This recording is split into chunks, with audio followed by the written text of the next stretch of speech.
Iya teman-teman yang dirahmati oleh Allah Subhanahu wa taala. Assalamualaikum warahmatullahi wabarakatuh. Waalaikumsalam warahmatullahi wabarakatuh. Alhamdulillah wassalatu wassalamu ala Rasulillah wa ala alihi wa sahbihi wa man wala wa ba'd. Teman-teman yang dirahmati oleh Allah Subhanahu wa taala, sikap Nabi sallallahu alaihi wasallam berbeda. Beliau hanya nanya kaifatikum. Kaifatikum. Kaifatikum. Dan hebatnya Aisyah nggak mikir macam-macam. Lam ash'ur bisyarr. Saya nggak pernah berpikir buruk sama sekali. Oh mungkin Nabi sedang lelah atau lagi banyak urusan. Mungkin banyak pikiran, banyak yang harus diurus.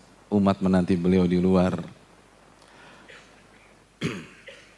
Beliau hanya menjalani hari-hari sakit beliau dengan husnudzon, dengan positive thinking. Dan itu sudah kita tekankan pada pertemuan yang lalu. Mari kita lanjutkan testimoni dari Aisyah radhiyallahu taala anha. Hatta kharajtu ba'da ma naqahtu. Sampai ketika fisikku sudah agak kuat, masih sakit memang, tapi aku sudah bisa bangkit, aku sudah bisa berdiri, maka aku keluar. Wa kharajat ma'i Ummu Mistah. Dan pada saat itu malam hari dan aku ditemani oleh ibunya Mistah, Ummu Mistah. Kibalal masani wa hiya mutabarruzana. Kita berdua berniat pergi untuk buang air. Bisa BAB atau BAK. Saya dengan Ummu Mistah. Wa nakhruju wa ma nakhruju illa lailan ila lailin. Dan pada saat itu wanita itu tidak keluar kecuali di malam hari. Artinya kalau ingin buang air sebisa mungkin, kecuali darurat ya, itu wanita keluar di malam hari. Malam-malamnya begitu. Wa amruna amrul arabil awal fitanazzuh. Karena waktu itu kebiasaan kita kalau buang air kecil atau buang air besar itu gaya bangsa Arab yang klasik. Jadi bukan zaman now, zaman past. Itu pun juga orang Arab zaman dulu banget. Bagaimana zaman dulu? Kita nggak taruh toilet atau restroom di dekat rumah kita, apalagi di dalam. Mereka taruh di tempat yang agak jauh dengan pemukiman. Kenapa? Karena kunna nata'adza. Kita merasa terganggu kalau restroomnya atau toiletnya ada di dekat atau ada di sebelah rumah kita. Makanya Aisyah dengan Ummu Mistah berjalan. Ada pelajaran menarik dari sini secara fikih. Sebagian para ulama menjadikan hadis ini dengan hadis-hadis yang lain dalil bahwa seorang wanita boleh keluar rumah di malam hari tanpa mahram selama kondisi aman. Lihat, Aisyah dan Ummu Mistah tidak ada mahram di sana atau tidak ada suami di sana. Mereka keluar untuk buang air dan mereka harus berjalan. Tidak jauh memang, tapi antum bayangkan 15 abad yang lalu. Tidak ada penerangan, tidak ada lampu seperti ini, gelap gulita. Jadi kalau kita ke desa aja tuh kondisi suasana kegelapan desa di saat Isya itu biasanya kayak jam 11 di Jakarta. Udah nggak ada tanda kehidupan dan lain sebagainya. Nah itu pada abad ini, bayangkan di abad 15 abad yang lalu. Dan mereka jalan berdua, tapi aman, tapi safety, tapi tidak rentan fitnah atau tidak akan diganggu dengan orang-orang yang nggak bertanggung jawab. Kalau itu terjadi, maka diperbolehkan. Yang menjadi pembicaraan para ulama adalah safarnya wanita tanpa mahram, jadi safar, dan itu pembahasannya nanti insyaallah ta'ala. Jadi seperti kajian kita deh, kan para akhwat nggak semua yang sudah married ya, yang sudah married pun banyak yang nggak bawa suami ke sini dan akhirnya mereka pulang sendiri atau pulang bareng teman. Nah selama safety, selama aman, secara matematik, secara pengalaman, maka itu dibolehkan oleh syariat. Dan dalilnya Aisyah dengan Ummu Mistah. Dan rekan-rekan yang dirahmati oleh Allah Subhanahu wa taala, Al-Hafidz Ibnu Hajar mengatakan bahwa inilah pintarnya Aisyah. Aisyah itu pembelajar. Kata Ibnu Hajar rahimahullah, ketika sebelumnya beliau ditinggal karena beliau pergi sendirian, maka setelah itu beliau ambil hikmah dari kejadian tersebut dan beliau ajak Mistah. Karena seorang muslim tidak jatuh ke lubang yang sama 2 kali. Lihat cerdasnya Aisyah, 13 tahun. Dan tidak ada briefing. Beliau ambil pelajaran, iya ya, aku waktu itu kan sendirian. Akhirnya aku ketinggalan rombongan dan aku ditemukan oleh Sofwan dan aku jatuh sakit dan seterusnya. Nah sekarang aku mau keluar. Keluar setelah kejadian tersebut. Maka Aisyah mengajak teman agar bisa melakukan tindakan preventif kalau ada sesuatu yang tidak diinginkan. Jadi itu pelajaran menarik. Dan lihat bagaimana seorang muslim harus belajar dari pengalaman sebelumnya. Dan usia muda bukan kendala teman-teman. Ini anak muda 13 tahun. Aisyah radhiyallahu taala anha. Teman-teman yang dirahmati oleh Allah Subhanahu wa taala, Aisyah lalu memperkenalkan Mistah kepada kita. Siapa sih Mistah? Kata Aisyah radhiyallahu taala, Mistah itu anaknya Abu Ruhum bin Al-Muttalib bin Abdi Manaf. Jadi bapaknya itu Abi Ruhum. Ibunya anaknya Sakhar bin Amir. Dan ibunya kata Aisyah itu khalatu Abi Bakar. Jadi ibunya adalah tantenya Abu Bakar dari pihak ibu. Jadi kalau tante dari pihak ayah namanya Ammah, kalau tante dari pihak ibu namanya khalah. Jadi tantenya dari pihak Abu Bakar. Anaknya namanya Mistah bin Utsatsah. Mistah bin Utsatsah. Pertanyaannya, berarti Mistah siapanya Abu Bakar? Sengaja. Ayo, coba. Sudah capek-capek terangin, tolong hargai saya. Tolong jawab pertanyaan saya. Mistah siapanya? Siapa? Ada hadiahnya kapan? Ada ya? Siapa? Mistah siapanya Abu Bakar? Ya? Sepupu, betul salah. Yang lain? Gak apa-apa, tapi salah gak masalah. Nama penuntut ilmu salah tetap pede aja. Apa? Keponakan dari jalur apa? Tunjuk tangan dong. Gak ada yang tunjuk tangan. Tadi benar dari kita. Suara siapa? Yang jawab tadi siapa? Keponakan apa?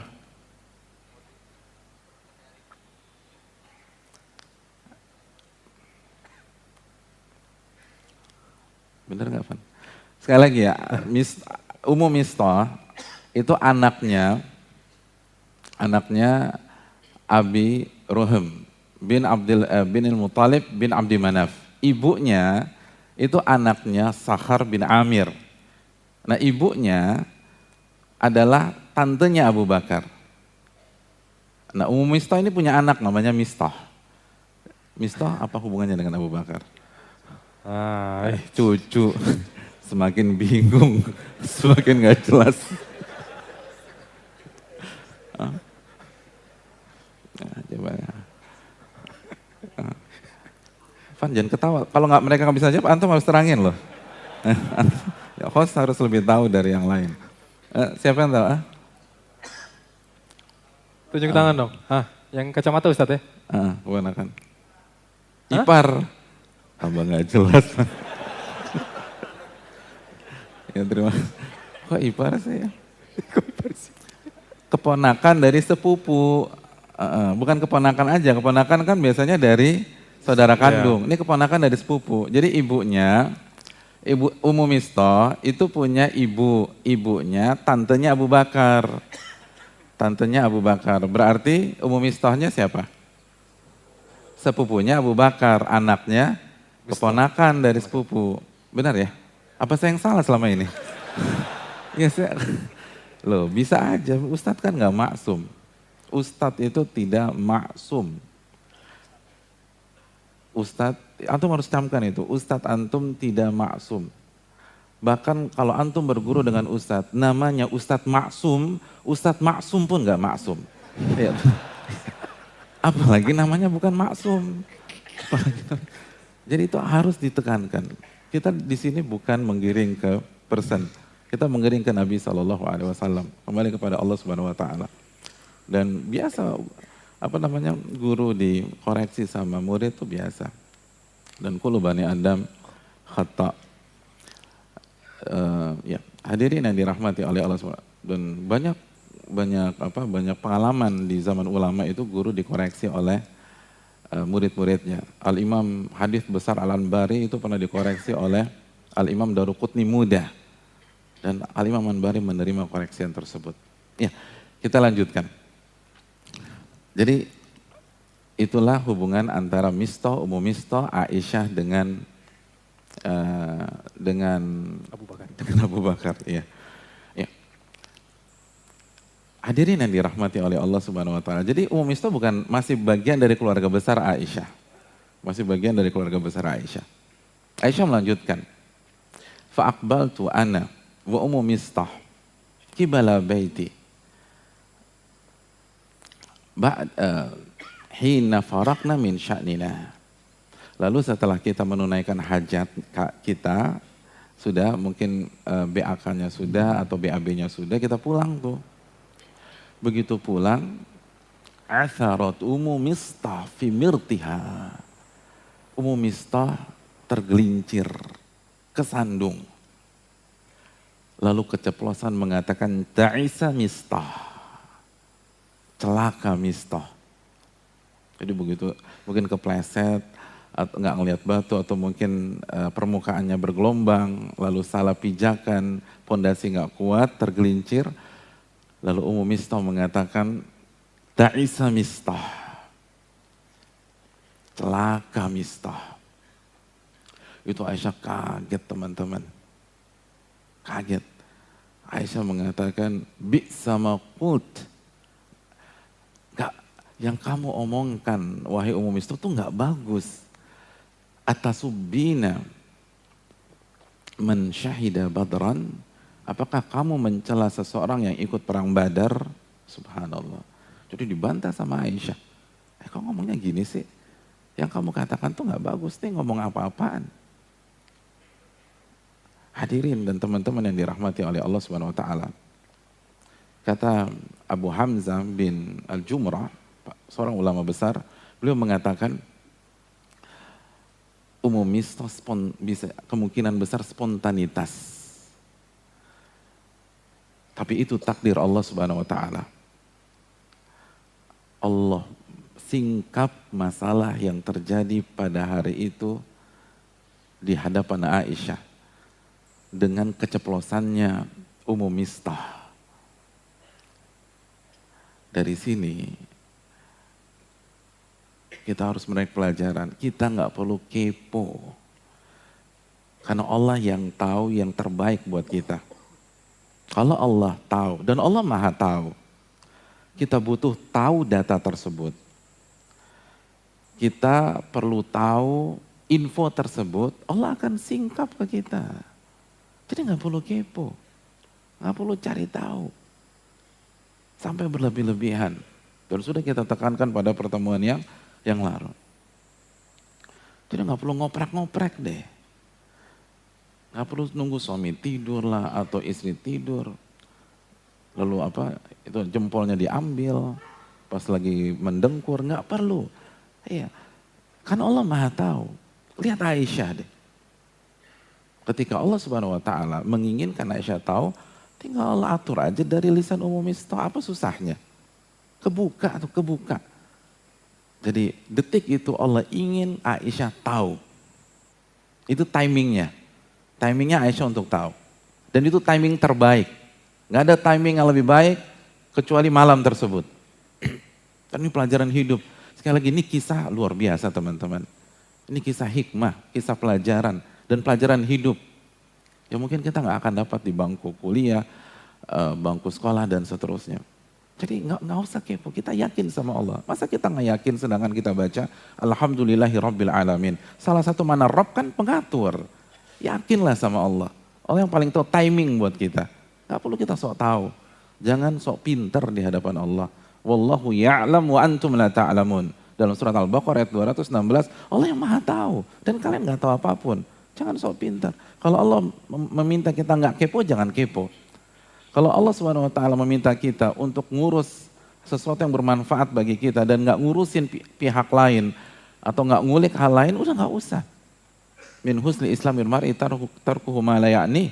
Salah satu tanda kebaikan dan kualitas Islam seseorang, dia tinggalkan sesuatu yang gak bermanfaat bagi diri dia. Yang bukan urusannya. Dan kalau Allah tahu kita butuhkan data itu, Allah bongkar atau Allah singkap. Dan ini yang terjadi. Gak sengaja ta'isa mistah. Kita lanjutkan, rekan-rekan yang dirahmati oleh Allah. Tapi Aisyah belum ngerti duduk permasalahannya. Yang ada di benaknya pada detik itu, sang ibu mencela anaknya. Dan itu nggak bagus. Itu bukan akhlak seorang muslim. Karena kita tahu akhlak seorang muslim sebagaimana hadis Bukhari dalam Sahih Bukhari, lam yakunin Nabi SAW sabbaba, wala fahasha, wala la'ana. Nabi itu bukan orang yang suka mencela. Nabi SAW bukan orang yang suka ngomong kotor atau ngomong jorok.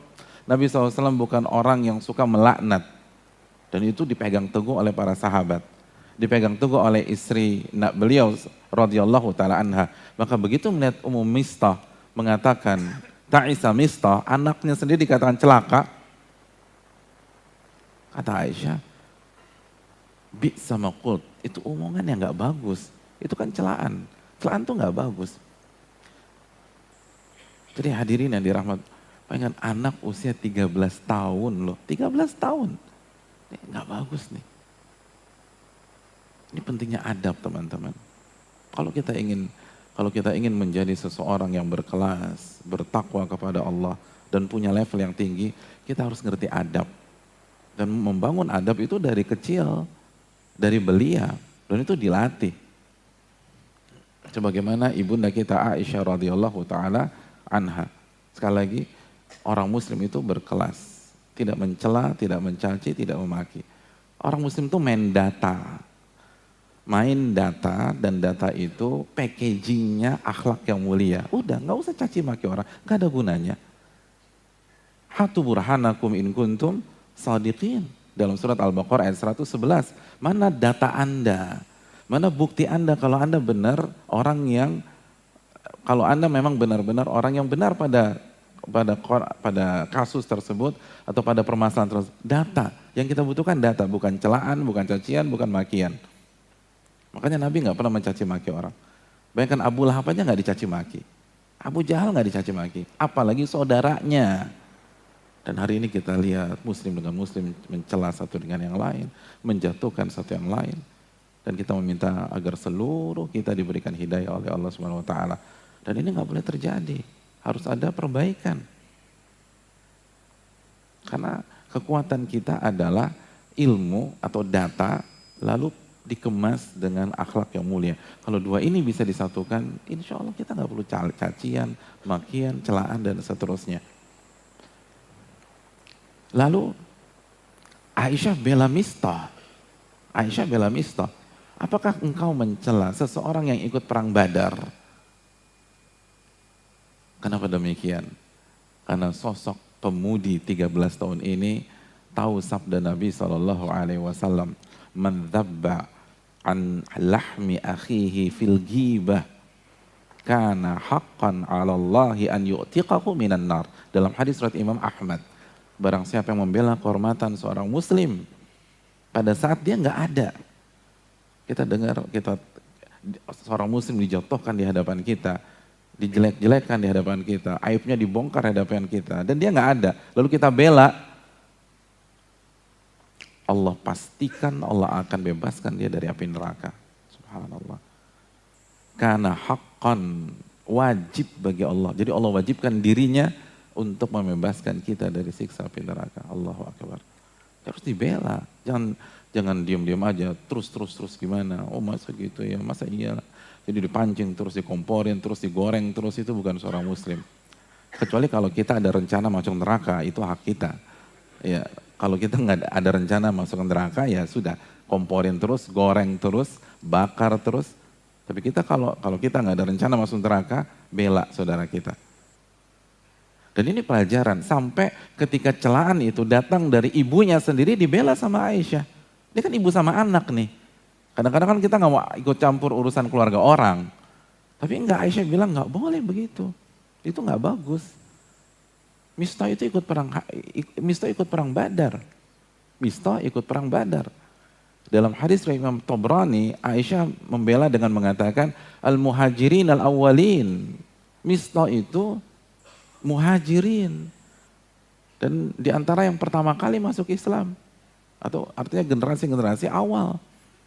Dalam riwayat Alqamah, kata Aisyah, apakah kamu mencela sahibu Rasulullah sallallahu alaihi wasallam? Apakah kamu mencela seorang sahabat Nabi sallallahu alaihi wasallam? Oh, luar biasa. Padahal ibunya sendiri nih. Ini ibunya nih, bukan musuhnya, ibunya. Nggak boleh begitu, anakmu itu ikut perang Badar, muhajirin, sahabat Nabi SAW. Kenapa kamu celah?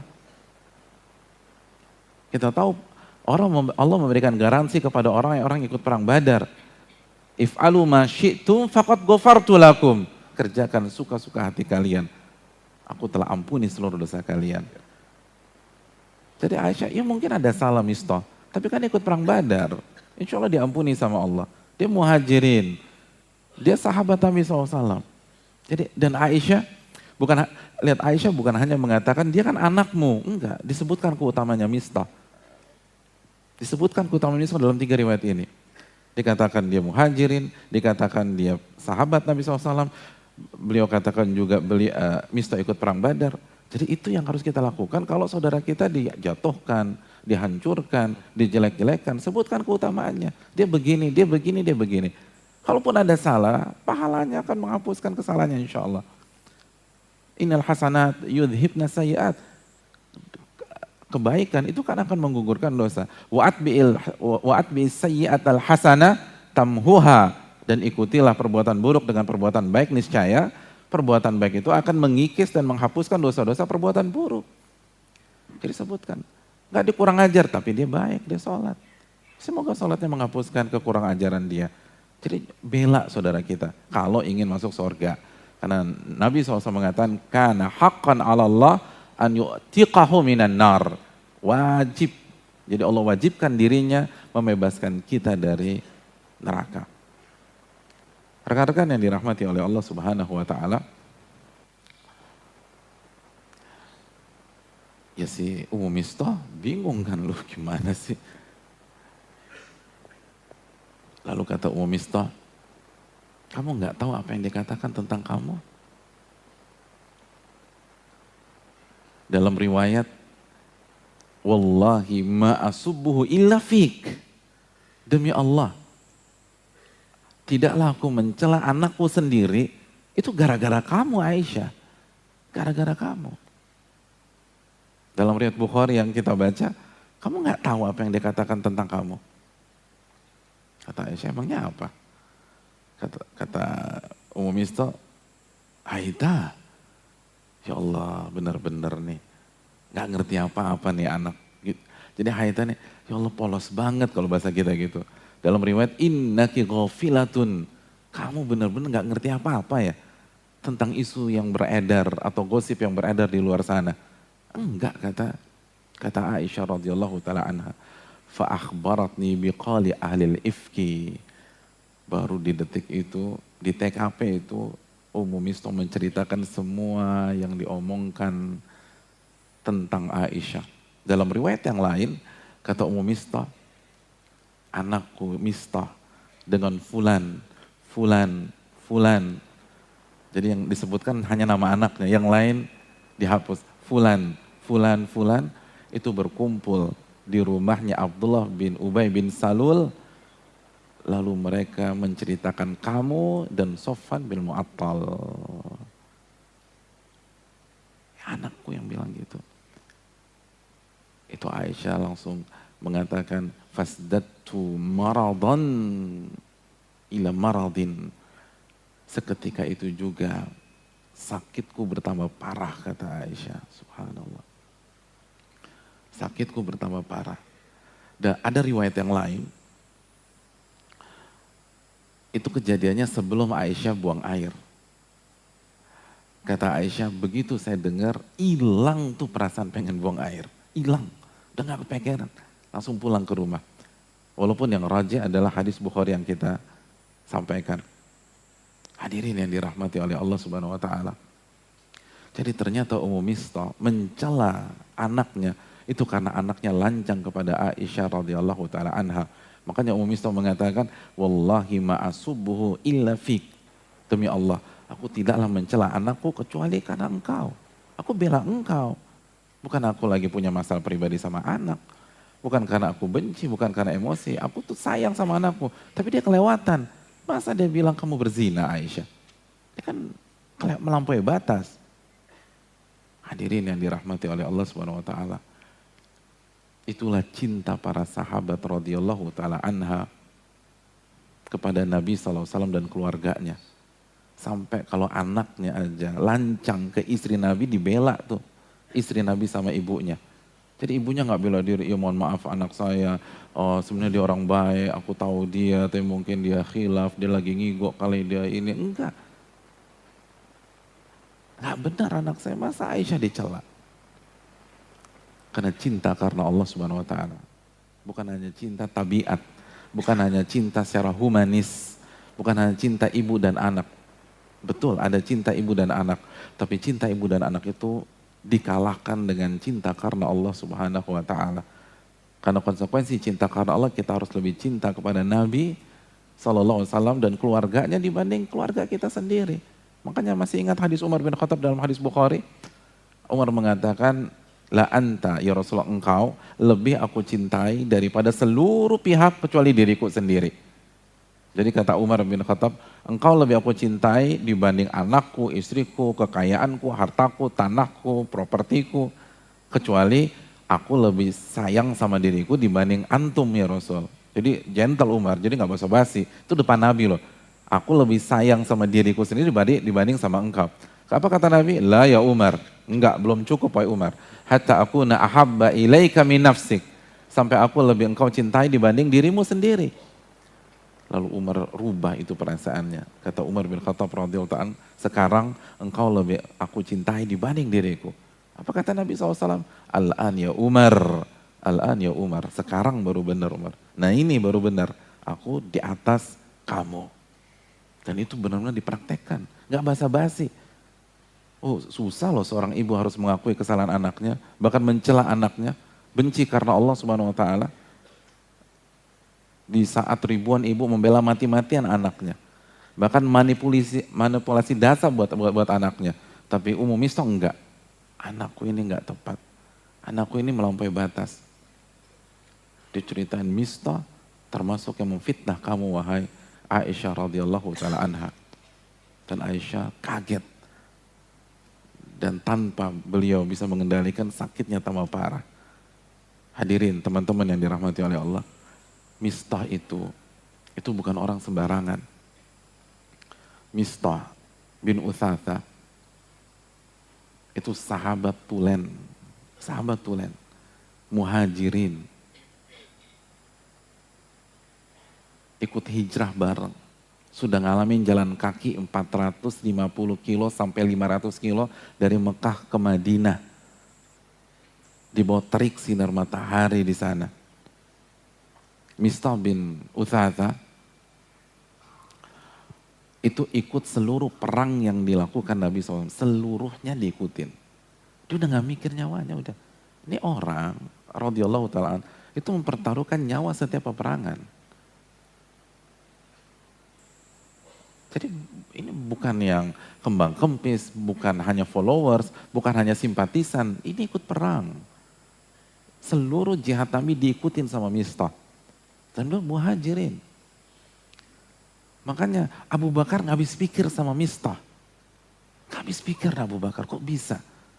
Makanya dalam riwayat yang dikeluarkan dalam Majma' al-Zawaid, Abu Bakar begitu Mistah ngomongin Aisyah radhiyallahu didatengin. Ketemu sama Abu Bakar. Kata Abu Bakar, ma hamalaka ala ma qulta li Aisyah. Kenapa kamu bisa ngomong begitu ke Aisyah wala Mistah? Terus Abu Bakar mengatakan, amma Hasan. Adapun Hasan bin Thabit, salah satu yang ngomongin Aisyah, fahuwa minal ansar, laisa biqaumi. Hasan itu dari kalangan Ansar. Jadi Hasan sahabat juga, tapi kalangan Ansar. Mungkin dia belum kenal Aisyah, mungkin belum mengerti. Jadi saya kasih udzur lah buat Hasan.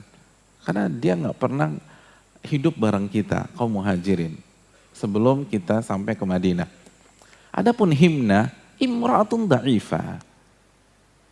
Himnahnya seorang wanita yang mungkin termakan isu. Adapun Abdullah bin Ubay bin Salul, munafikun. Dia munafik, wajar ya caci maki Aisyah. Tapi antum, kok bisa caci maki Aisyah? Antum. Kata Abu Bakar, anta min iyali, antum kan keluarga sendiri. Antum keluarga, ini keponakan nih. Dan antum hidup bareng ana. Ba'da wafati abik, kata Abu Bakar, setelah ayahmu wafat, kan antum sama ana. Dan itu masih kecil. Kalau nggak salah di usia 3 tahun. Dari usia 3 tahun, kalau tidak salah, kalau salah mau diluruskan, usia 3 tahun seingat saya, itu Mistah itu udah diasuh Abu Bakar. Semua Abu Bakar deh. Kalau bahasa kita sekarang, itu di sekolahin sama Abu Bakar, uang sekolahnya Abu Bakar, transportnya Abu Bakar, dikasih kartu debit sama Abu Bakar, atau ATM, semua Abu Bakar deh. Kalau bahasa kita sekarang, semua Abu Bakar. Disuplai semuanya sama Abu Bakar. Ya Abu Bakar kaya dermawannya, saudara sendiri. Bilal aja dimerdekakan, apalagi saudara sendiri. Semua dikasih. Bayangin dalamnya tuh perasaan Abu Bakar. Abu Bakar loh. Yang benar-benar luar biasa bicara pada hari itu. Atau kok bisa sih misalnya, saya nggak habis pikir. Kalau Hasan saya anggap wajar lah. Himnah wanita. Abdullah bin Ubay ibnu Salul munafik. Antum apa alasannya? Kan begitu. Mistah tuh makan dari keringetnya Abu Bakar. Dan dari kecil dibina, diasuh. Sampai dia balik. Begitu balik dibantu lagi, disuplai lagi. Dikirimin sembako lagi sama Abu Bakar. Semua dikasih sama Abu Bakar. Mahamalaka ala maqulta li Aisyah. Apa alasan kau mengatakan itu kepada Aisyah? Oh itu sakit. Kalau musuh jelek-jelekin kita wajar. Kalau musuh nikam kita wajar. Kalau musuh bully kita wajar. Kalau musuh gibahin kita wajar. Tapi temen itu loh. Oh itu berat. Makanya makan yang paling gak enak di dunia pergaulan Jakarta kan makan temen. Paling gak enak tuh. Makan temen sendiri lo makan. Itu gak enak banget tuh. Lo boleh makan apa aja lah. Jengkol lah, petek lah, apalah. Jangan makan temen. Gitu kan. Asal kalau temen aja makan repot. Itu nyakitin tuh. Itu orang down. Kalau ditikam sama sahabatnya sendiri. Nah itu yang dialami Abu Bakar. Dan itu yang dialami Aisyah. Artinya kalau Mistah keponakannya Abu Bakar, berarti kan sepupu jauh sama Aisyah nih. Temen nih. Saudara. Nih jihad bareng. Bayangin jihad bareng. Satu soft bareng di masjid. Berjuang bareng. Bahu-membahu bareng. Jalan kaki hijrah dengan satu cita-cita yang sama. Lalu bertahan 13 tahun dakwah Nabi SAW di Mekah. Bertahan sebagai minoritas tuh gak gampang loh. Bertahan sebagai minoritas, dicaci, dimaki, diinjak-injak. Dan Mistah kan miskin. Mistah miskin, lalu tinggal di Mekah. Lalu yang pasang badan siapa? Abu Bakar. Kalau miskin di Madinah mungkin gak ada masalah. Wong Madinah udah, tapi miskin di Mekah di fase awal. Antum tahu sendiri gimana Bilal dihabisi. Antum tahu sendiri bagaimana Ammar dihabisi. Antum tahu sendiri bagaimana Sumayyah syahidah. Antum tahu sendiri bagaimana Yasir meninggal. Orang miskin di Mekah habis hadirin. Tapi Mistah ada Abu Bakar. Dan pada saat Abu Bakar butuh support dari orang-orang terdekatnya Dia malah berada di hadapan Abu Bakar dan mengatakan Aisyah berzina dengan Sofwan bin Mu'attal. Oh dalam tuh, dalam. Makanya Abu Bakar mengatakan mulai detik ini saya tidak akan bantu kamu lagi. Dalam. Mulai detik ini saya akan putus semua. Saya nggak akan suplai kamu. Sudah kita masing-masing aja. Hadirin yang dirahmati oleh Allah Subhanahu wa taala. Ini pelajaran bagi kita sebenarnya. Kalau Mistah bisa tergelincir, apalagi kita. Jadi pelajaran ini Mistah ini kita harus ambil dari dua frame. Frame yang pertama buat diri kita. Artinya gini, kalau Mistah bisa tergelincir dengan segenap prestasinya, hadirin, dia hijrah. Kalau kita pembuktian hijrahnya baru jalan kaki ke Masjid Al-Azhar, jalan kaki ke Masjid A, pembuktian hijrah dia Mekah, Madinah. Dan dia sudah bertahan di fase Mekah. Antum enak, antum hijrah di kota yang mayoritas muslim. Dan antum hijrah di saat tren hijrah lagi booming. Beda loh orang hijrah pada hari ini dengan orang hijrah di tahun 80-an, 90-an, beda. Wanita yang berhijab besar, apalagi pakai cadar pada hari ini, dengan di tahun 80-an, tahun 90-an beda. Beda. Itu aja susah banget. Itu mungkin kita jungkir balik. Itu untuk bilang enggak sama komunitas yang dulu ketika ngundang kita lagi itu susah. Kadang-kadang miss lagi. Jadi jangan main-main api lah.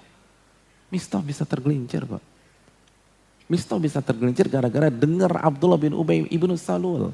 Makanya telinga ini bahaya loh teman-teman. Telinga itu ngerubah apa yang ada di hati. Apalagi kalau yang ngomong ini itu punya retorika yang luar biasa. Jago pendekatan. Personal approach-nya tuh bagus banget. Kena udah.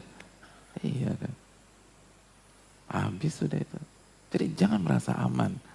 Jangan so insya Allah bisa. Anda mau dakwahin dia. Bagus dakwahin. Tapi Anda udah punya basic atau belum?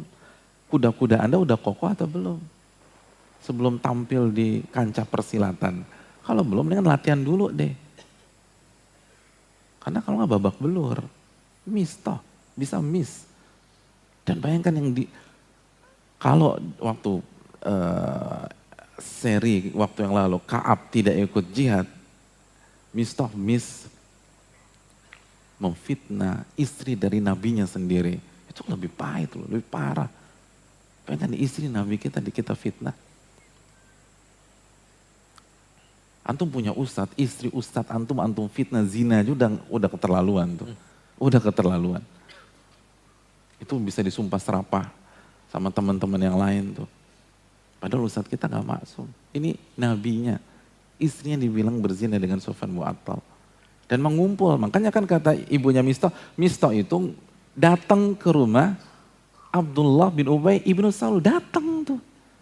Datang. Nah ini kan pelajaran bagi kita yang ingin istiqomah dalam hijrah. Yang ingin bertahan. Sebagian sok pede. Udah gue datengin deh. Ini dakwah. Gue datengin. Bagus. Tapi Anda harus kuat. Bisa nggak mewarnai? Kalau bisa mewarnai silakan. Bisa nguasain podium apa enggak? Bisa nguasain panggung apa enggak? Kalau enggak habis. Habis sudah. Balik lagi. Dan kita bisa melakukan kesalahan yang nggak masuk akal. Sebagai Mistah. Bisa jatuh. Karena datang dengar ketika Abdullah bin Ubay bin Salul menyampaikan virus-virusnya didengerin sama dia. Dan itu testimoni dari ibunya sendiri. Ibunya yang bilang, telinga ini bahaya. Inna minal bayani la sihra. Retorika itu menyihir teman-teman. Menyihir itu kata Nabi SAW. Menyihir. Ini kan kayak sihir. Nggak masuk akal kok bisa Aisyah dituduh berzina. Hati-hati. Hati-hati dengan teman. Hati-hati dengan sahabat. Hati-hati, kita bukan fobi, hati-hati. Kalau udah kasih apa kalimat-kalimat yang buruk, yang jelek, itu jangan dilanjutkan. Tidak. Minta maaf, kita cari tempat lain. Fala taq'ud ma'ahum hatta yakhudu fi haditsin ghairi, kata Allah Subhanahu wa taala. Jangan duduk sama mereka sampai mereka ganti topik. Itu Allah Subhanahu wa taala yang berfirman. Ambil pelajaran dari Mistah. Ini bukan cerita biasa. Ini bukan hanya sekedar cerita. Ibrah liulil albab. Ini pelajaran buat kita semua. Mistah muhajirin. Aisyah bilang, itu muhajirin loh, muhajirin yang awal-awal. Muhajirin yang awal, al-muhajirin awwalin. Sekarang kan kita sedang berusaha menjaga hijrah kita, bertahan dalam hijrah kita. Hati-hati. Hati-hati dengan pergaulan. Hati-hati dengan teman nongkrong. Hati-hati dengan teman kongko. Hati-hati dengan orang-orang yang menghiasi kehidupan kita sebagai ring satu kehidupan kita. Itu hati-hati. Pastikan mereka orang-orang yang soleh, orang-orang yang soleha, orang-orang yang takut sama Allah, orang-orang yang berusaha membangun pola pikir husnudzon kepada orang, baik sangka sama orang. Karena kalau yang di ring satu kita, atau teman main kita, teman gaul kita, orang yang selalu buruk sangka, orang selalu ngomongin orang, gibah, pokoknya dikit-dikit negatif, negatif, negatif. Gampang vonis orang, merasa benar sendiri tanpa dalil dan seterusnya. Merasa sombong, merasa paling suci, merasa paling bertakwa. Habis. Kalau Mistah aja, ya apalagi kita. Miss. Ini yang perlu kita camkan. Oleh karena itu, frame untuk diri kita pertama, jangan main api. Hijrah hari ini, itu belum tentu pekan depan antum mudah nih melangkahkan kaki ke masjid Al-Azhar atau ke masjid yang lain pada hari ini. Belum tentu pekan depan antum bisa mudah melangkah seperti hari ini. Kalau antum nggak bisa memaintain. Banyak lah. Yang hijrah down udah banyak. Yang berapa bulan yang lalu datang bareng kita ke pengajian atau ikut semangat menghilang. Banyak. Fatazilla qadamum ba'da thubutiha, kata Allah. Dan kaki itu tergelincir setelah sebelumnya kaki itu kokoh. Dan ayat itu sudah kita bawakan beberapa waktu yang lalu. Kalau antum ingin istiqomah, antum harus jaga pergaulan. Antum harus jaga dan memfilter apa yang antum dengar. Tidak semua orang bisa menyampaikan message-nya ke telinga antum.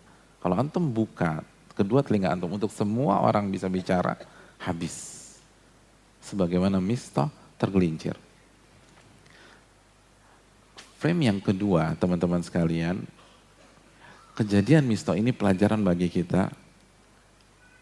Kalau kita melihat orang atau saudara kita tergelincir, artinya kalau Mistah bisa tergelincir, Ka'ab di kisah sebelumnya bisa tergelincir, maka kita harus kasih udzur kalau misalnya teman kita tergelincir. Jangan menertawakan, support dia, bantu dia, tolong dia. Dan ini hal yang saya nggak katakan wajar ya, tapi ini bukan hal baru dalam dunia dakwah. Ini bukan hal aneh di dunia hijrah. Orang-orang yang lebih hebat dari dia itu pernah tergelincir. Dan dia harus ditolong, unsur akhak. Kata Nabi SAW dalam hadis Muslim, tolong tuh saudara Anda, tolong. Bukan dinyinyir, bukan dicibir, bukan dijatuhkan, ditolong. Kalau ada yang ditolong. Kalau yang buat kesalahan, ditolong. Termasuk kalau misalnya ada ustadz keliru, ditolong. Jangan dijatuhkan, ditolong. Kasih masukan yang baik, didukung. Bukan dijatuhkan sejatuh-jatuhnya. Karena sekali lagi, hijrah itu bukan mencetak malaikat dan bidadari. Bukan. Ya nggak boleh salah. Kullu bani Adam khata. Setiap anak Adam banyak melakukan kesalahan. Hijrah itu membuat kita berusaha taat kepada Allah. Dan kalau kita tergelincir, kita tahu bagaimana harus bersikap.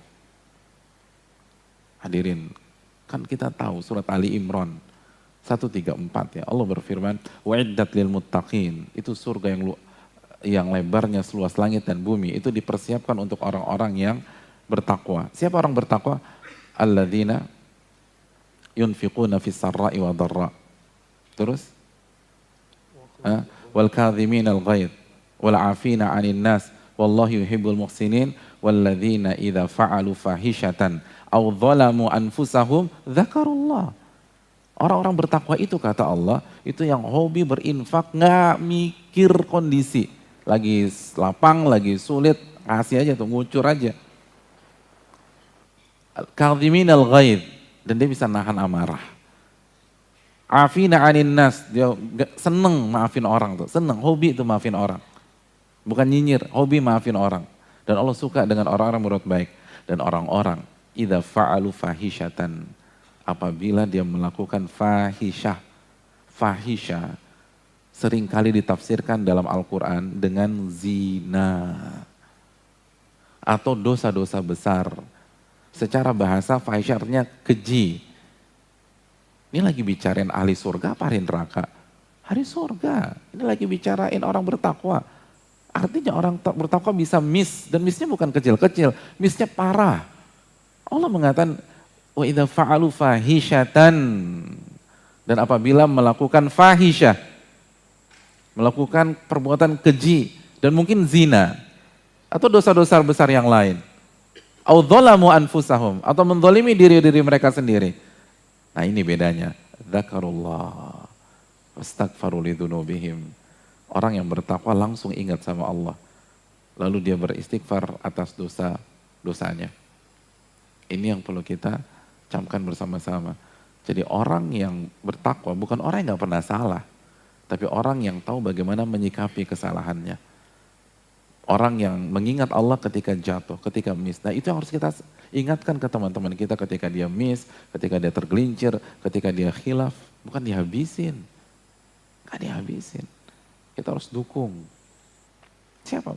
Baik teman-teman yang kajian, atau orang rumah kita, atau mungkin ustadz kita, semuanya. Nggak ada yang terbebas dari kesalahan. Tinggal bagaimana menyikapi kesalahan tersebut. Hadirin yang dirahmati oleh Allah Subhanahu wa taala. Aisyah shock. Fazdattu maradan ila maradin. Tiba-tiba sakitku tambah parah. Lalu aku segera pulang ke rumah. Fadakhala alayya Rasulullah sallallahu alaihi wasallam. Lalu ketika aku sudah tiba di rumah, beberapa saat kemudian datanglah Rasul sallallahu alaihi wasallam.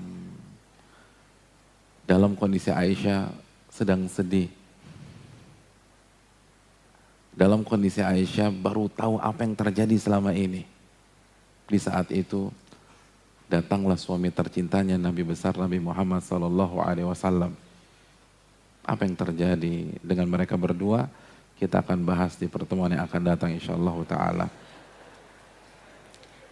Baik Ustaz, jazakallahu khair Ustaz. Nice.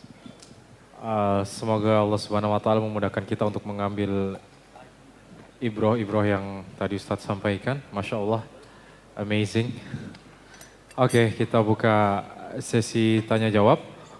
Ustadz di sini, kita sana deh. Ya. Silakan untuk brothers dan sisters bersoal jawab. Nanti Abdul Razak yang akan memandunya. Silakan Abdul Razak. Ya langsung kita ke Sister Said ya. Sisters dulu, ladies first. Yang mau bertanya silakan panitia yang sudah siap mikrofonnya. Wah. Hah? Kita tetap ada sesi tanya jawab di bazar nanti. Ustadz dengan sangat baiknya masih terus meluangkan waktu untuk kita semua. Tapi brother sekarang mau bertanya. Masya Allah. Ya, ini deh tadi dua yang mau bertanya. Yang baju merah aja dulu. Ya. Nanti kalau terlewat kita bisa tanya di bawah ya. Siapa namanya Mas? Waalaikumsalam warahmatullahi wabarakatuh. Salman. Silakan Salman. Bagaimana menyikapi satu hal yang fakta yang dijadikan gosip? Contoh, misalnya nih kita yang dulunya jahiliyah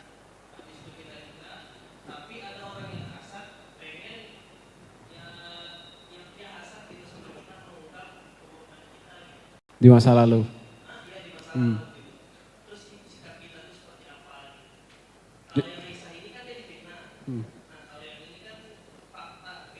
Ya.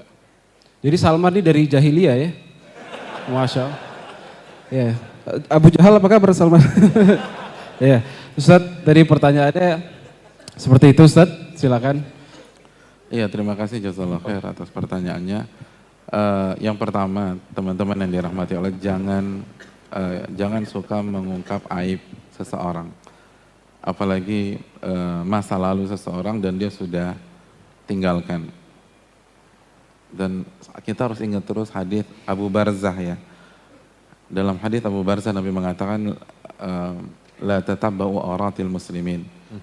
Kata Nabi SAW, wahai orang-orang yang baru mengklaim iman dengan lisan mereka. Dan iman itu belum masuk ke dalam hati mereka. La tatabba'u auratil muslimin. Jangan cari-cari auratnya kaum muslimin. Karena jangan cari-cari kesalahannya umat Islam. Termasuk kesalahan di masa lalu. Apa kata Nabi SAW?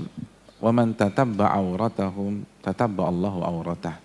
Barang siapa mencari kesalahan umat Islam, baik personal, apalagi komunitas, Allah akan cari kesalahannya.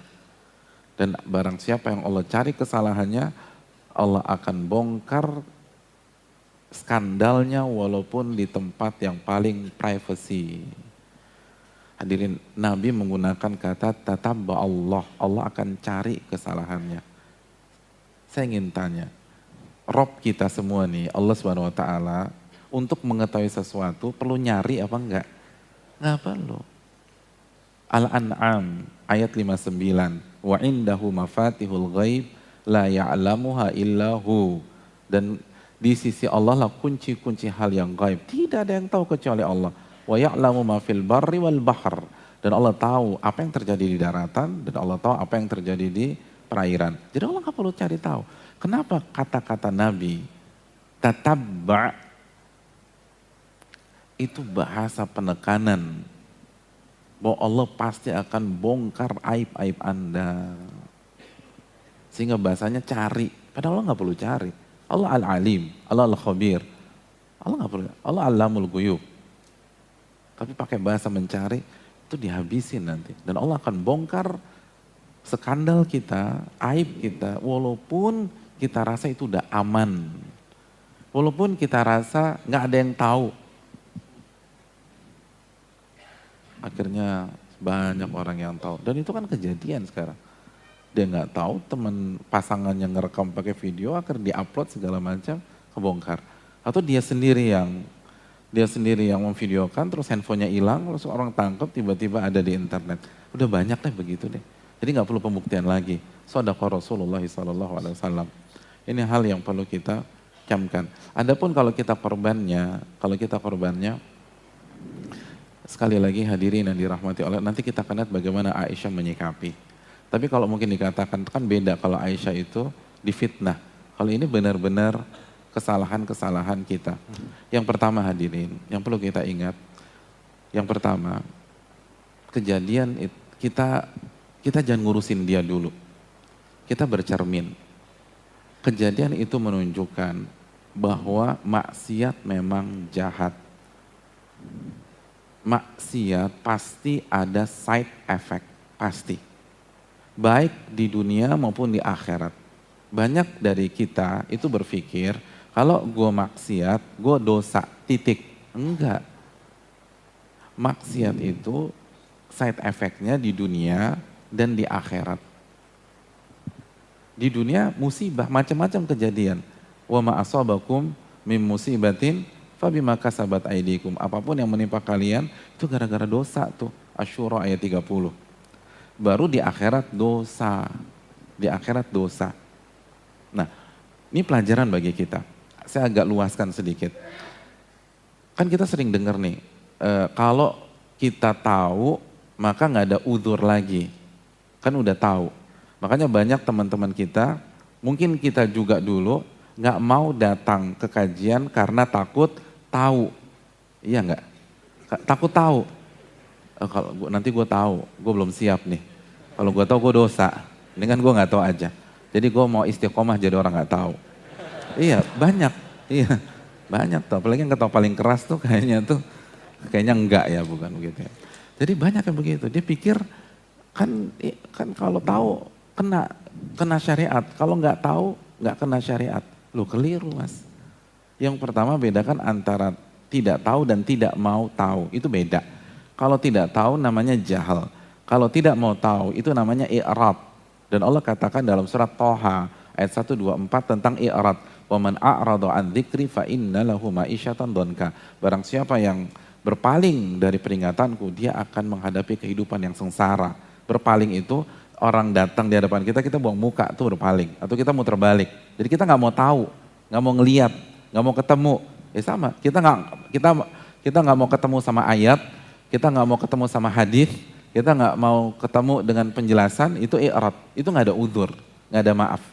Yang berikutnya, anggap saja kita nggak tahu, benar-benar nggak tahu nih, lalu kita melakukan maksiat, itu yang dimaafkan, itu side effect di akhirat.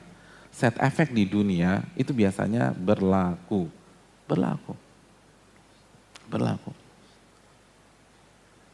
Jadi berlaku. Sebagian suami nggak tahu mukul istri itu haram, nggak tahu dia. Kok nggak tahu sih? Kan andalannya kan An-Nisa 34. Wallati takhafuna nusyuzahunna fa'idhuhunna wahjuruhunna wadribuhunna wallati takhafuna nusyuzahunna fa'idhuhun wahjuruhunna fil madaji'i wadribuhun. Wanita yang kalian khawatir durhaka, maka nasihati, lalu boikot dia di tempat tidur, lalu yang ketiga pukul kata Allah. Oh pukul nih gitu loh, perintah nih, kebetulan gitu loh. Nggak ada perintahnya semangat kalau lagi kesel. Ini ada perintah, karena dipukulin tuh kayak sangsak tuh, digebukin.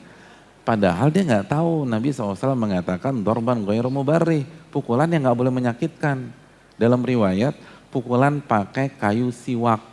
Antum tahu kayu siwak nggak? Ada banyak kayu siwak. Jadi antum dipukul kayu siwak tuh UGD-nya di mana? Nggak ada.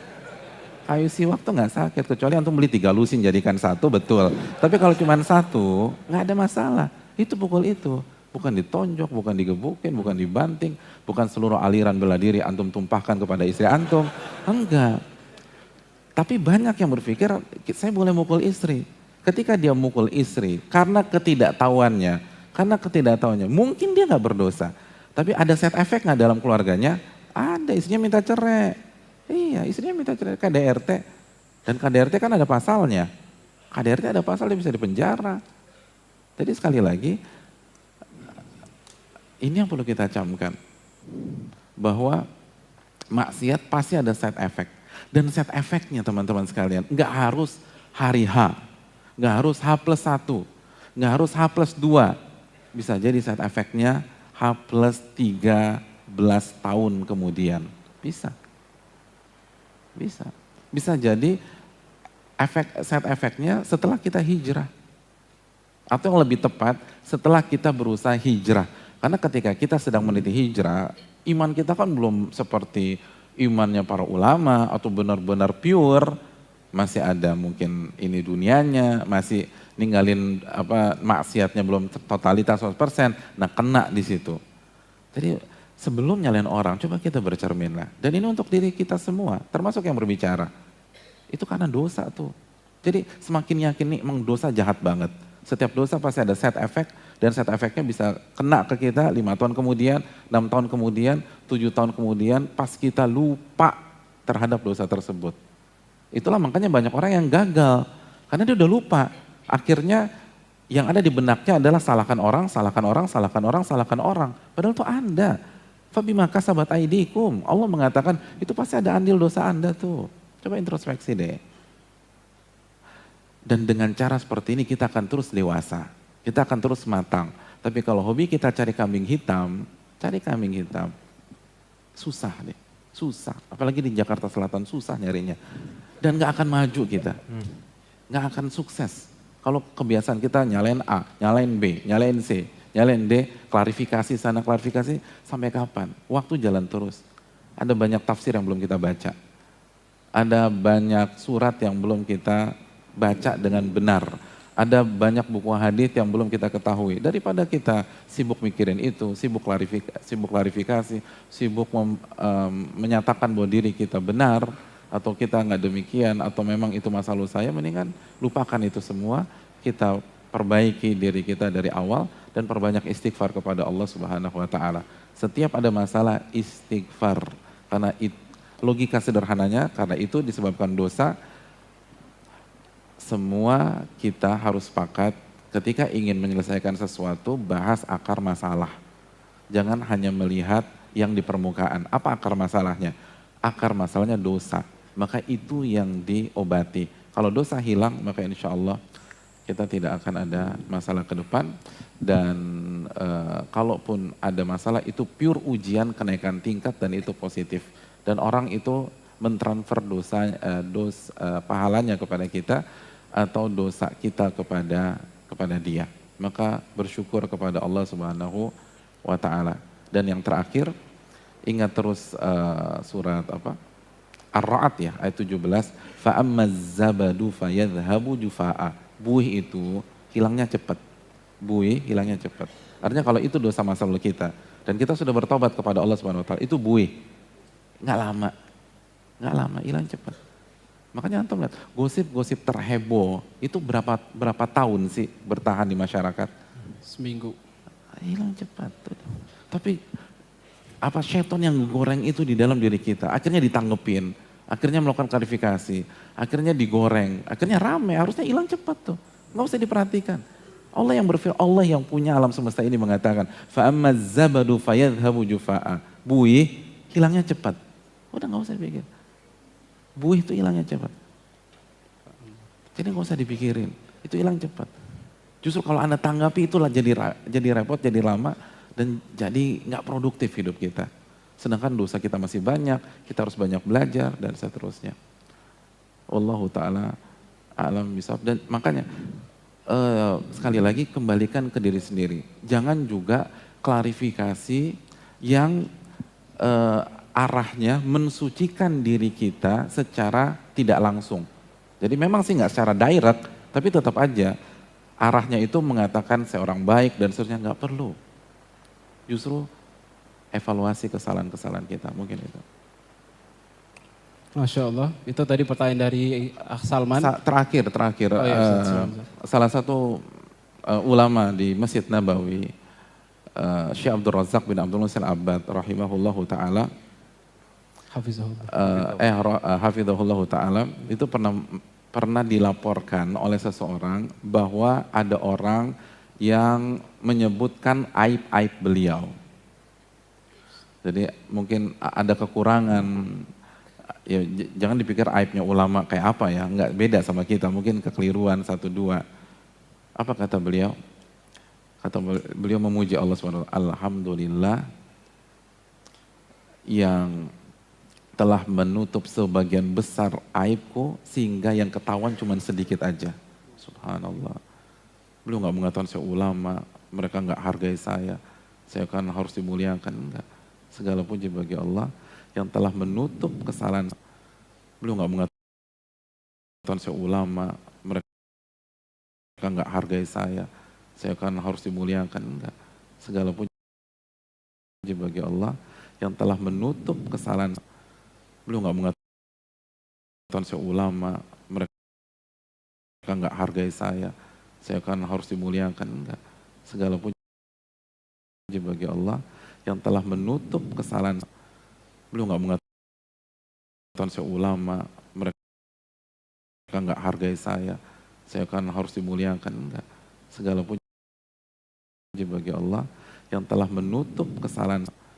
Beliau nggak mengatakan saya ulama, mereka nggak hargai saya kan harus dimuliakan, enggak. Segala puji. Beliau nggak mengatakan saya ulama, mereka nggak hargai saya kan harus dimuliakan, enggak. Segala puji. Beliau nggak mengatakan saya ulama, mereka nggak hargai saya kan harus dimuliakan, enggak.